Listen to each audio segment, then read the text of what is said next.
Bro, listen. Never in my life associated the word boring with baseball. We know what's up. Me? Yeah. Famous? Yeah. And I'm like giddy over there smiling like, we're about to win this shit. Did everyone give you crap? Give me a good host story. I'm not picking it up. We both love the game. We talk about it every day. Getting off baseball. Having some popcorn, you're fooling around your phone. I'd have to wait in line for 3 hours. Hang on, because it's about to be a wild ride. All right, there's no human being on the planet I'd rather talk to more than Sam Levitt. What's going on, Sam? How are you? Hey, I'm doing great. Beautiful day here in San Diego, so that's always good. But everything is good here and enjoying the baseball season so far. Right. I love your team. I love it. I love the Padres. I know that they're sort of I don't want to say wallowing. They're sort of drifting along, but I think it's going to be one of these cases, Sam, especially considering the move that they just made, which we're going to dig into in a second. But I'm like, here we go. I just feel you have a better sense for this, and this is why I want to talk to you, of this team at some point is going to go boom, and I'm pointing up. And I just feel like these teams in the West are lingering. I feel like it's there, Sam. I know that Sunday wasn't a good day for them, but still, I feel like it's there. Tell me if I'm full of hooey or not. Tell me if I'm right or wrong. No, I agree with you. I think that this team will start playing some really consistently good baseball at some point. And I say that for a couple of reasons. And before I get to why that is, you're right. It's been up and down so far. I mean, just in the last week and a half, 2 weeks, it's shown that. I mean, they lost 5 in a row as of Monday, a loss against Cincinnati, and things were not going well. They were 4 games below 500, and you were sort of sitting there and thinking to yourself, this schedule is pretty tough, and this could get a little out of hand, and you could find yourself, well below 500. But to their credit, they bounced back with a 4-game winning streak. Today didn't go all that well. That 4-game win streak gets snapped, but they bounce back to get to 500. They make the trade for Arraez. And I think you feel better, certainly at the end of this week, than where you felt on Monday when they were in the midst of a 5-game losing skid. And the reason I do agree with you that I do think this team will have a run and really play some consistently good baseball, really 2 reasons. Number one, they can hit.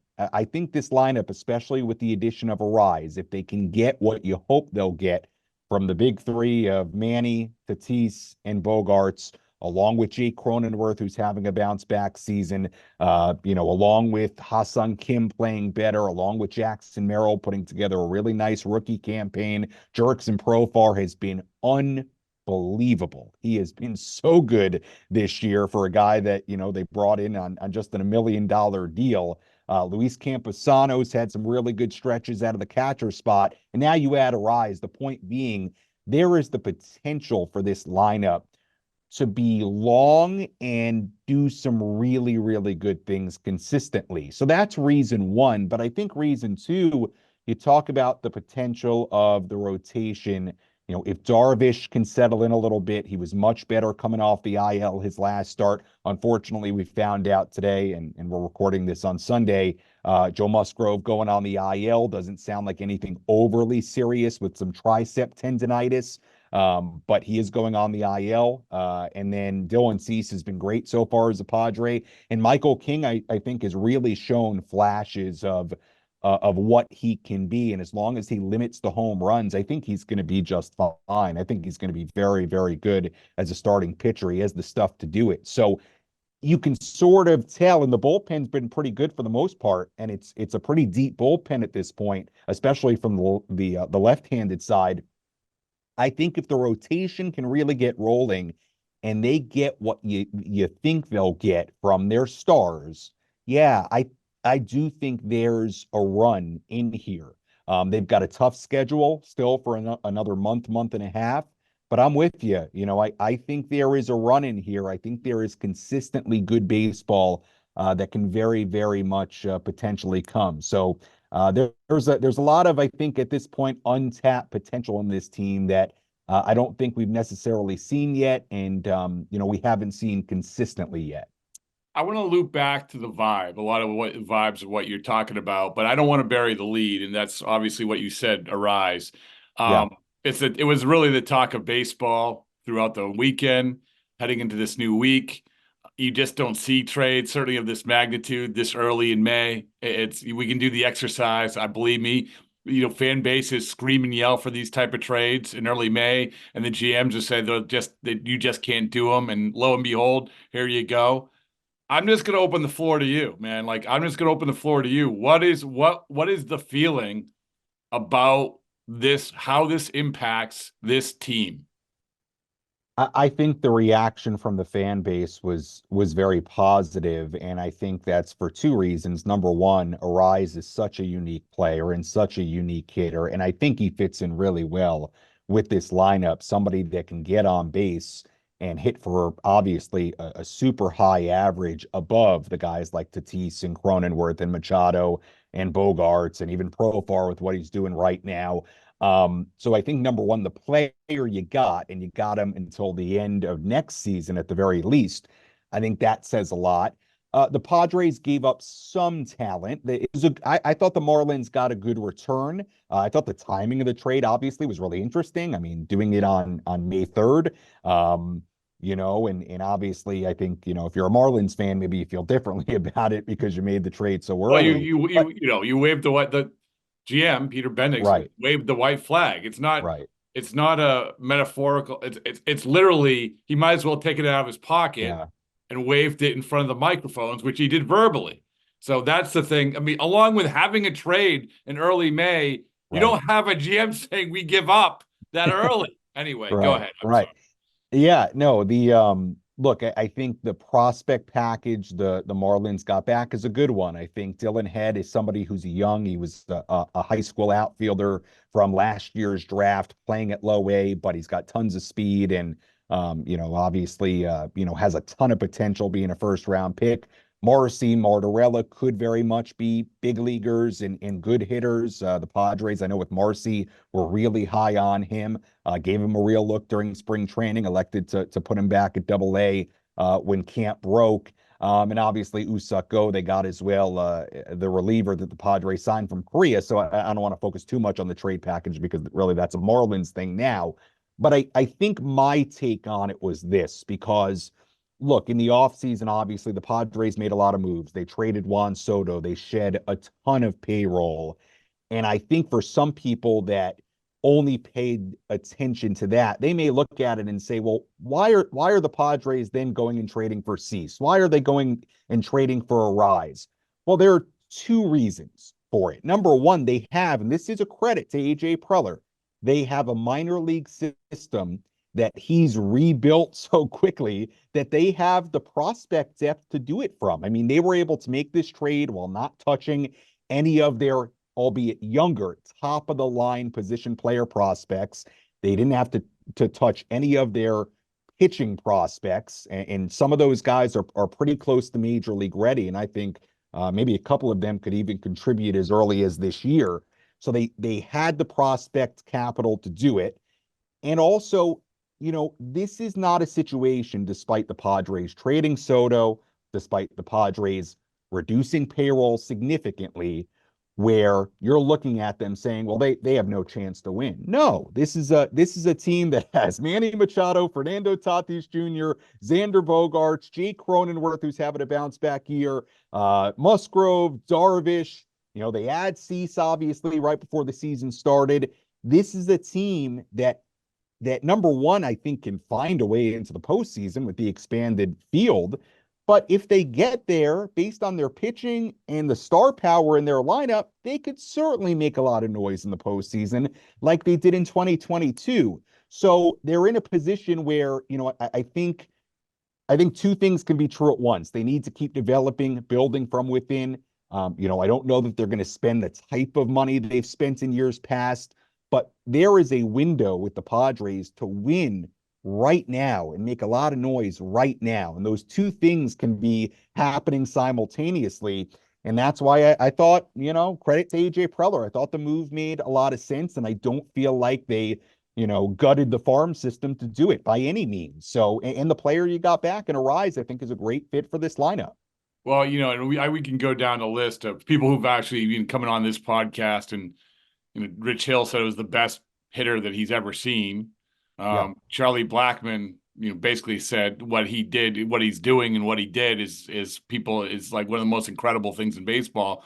But besides we know he's a good hitter.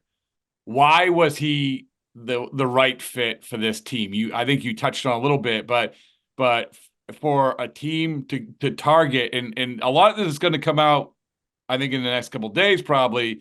Well, did AJ? Was he able to sort of tunnel under and clandestinely get this deal done, or did he just give the best offer? Well, whatever the case, he identified him and got him. Why?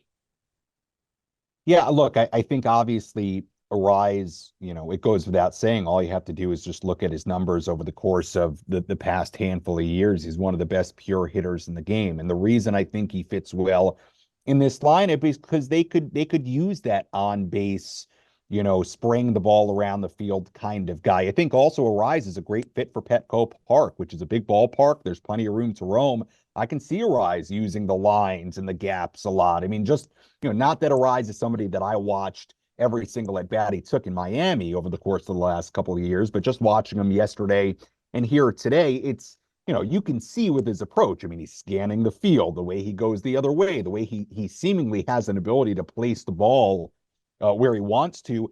I think he's a good fit for the ballpark. And I think in front of guys that can drive him in, putting him at the top of the lineup like they have the last couple of days, I think it's a really good fit. Somebody who's going to get on base in front of guys like Tatis and Cronenworth and Machado and Bogarts that you hope are going to be hot, that you hope are going to play to what their potential is and be able to drive them in. So, the Padres, and if you want to go back even further, and I heard, I can't remember, I was listening to today and somebody brought this up and it was a good point. Look, Arraez and Juan Soto are not the same type of hitter. I think we all understand that. But from putting the ball in play, and not that Arraez's on base percentage has been as high as Soto's. I'm not saying that, and they're very different hitters. But he does provide a little bit of that on base, quality at bats, spray the ball around, element to the lineup, which I guess you could argue they lost when they traded Soto. So, I think he's a good addition for this lineup, which I think should have plenty of pop and plenty of run producing and power around him. If you had a lineup that didn't have that, maybe he's not as great of a fit, right? Because maybe you're looking for some more power, but this lineup should have plenty of it. So for that reason, I think he's a nice fit. I do. That made a lot of sense. So the last thing is, Sam, is, I saw you briefly, like a day in spring training, and the year before it was the same deal, swung through. And my impression a year ago in spring training was this was the mecca of baseball, the offseason, the shock and awe offseason. And then it was basically like what the Dodgers were this year. I gotta be honest. That's what it felt like. And then you go to this year, and it was definitely a different vibe. And not in a bad way. Like, not in a bad way. There's a new manager. You've taken Soto out of the equation. So you would know better than anyone. How has this changed? Like, we still think they might be better this year than last year. Yeah. I'm just fascinated about the vibe of it all. Like, how has that changed over the last year? Yeah, look, obviously there's been a lot of change, moving Soto and I think also just coming off the disappointment of last year and what it was on the field and the expectations and also how odd last year was during the season with the weirdness of the one-run games and the inability to put together a winning streak of 4 games until mid-September and going 0-12 at one point in extra innings. I mean, talking to guys over the course of the last few months, it was just a weird season in 2023 for so many different reasons. And obviously it was really disappointing. Look, I think Mike Schultz brought a lot of positive energy. The way he puts a lot of faith in his players. He's very, very positive. With the way he at least speaks to us and speaks about his players and goes about his business day to day. And I think he's somebody that really, stands by his players, is about the fundamentals. And I do think that's something that will shine through over the course of 162. So look, on one hand, it's a different team because they don't have Juan Soto. They don't have Josh Hader. They don't have Blake Snell. When you look at it that way, I think entering spring training, you sort of looked at things and said, well, there are a lot of the same faces here, but man, there's a lot of talent that's went out the door, right? And somehow with all that talent last year and some of the incredible seasons they got from Snell and Hader and Ha-Sung Kim, they only won 82 games. I mean, it just seemed mind-boggling, and I guess in some ways it still kind of is. But with that said, I think even with those guys gone, the formula is still kind of the same.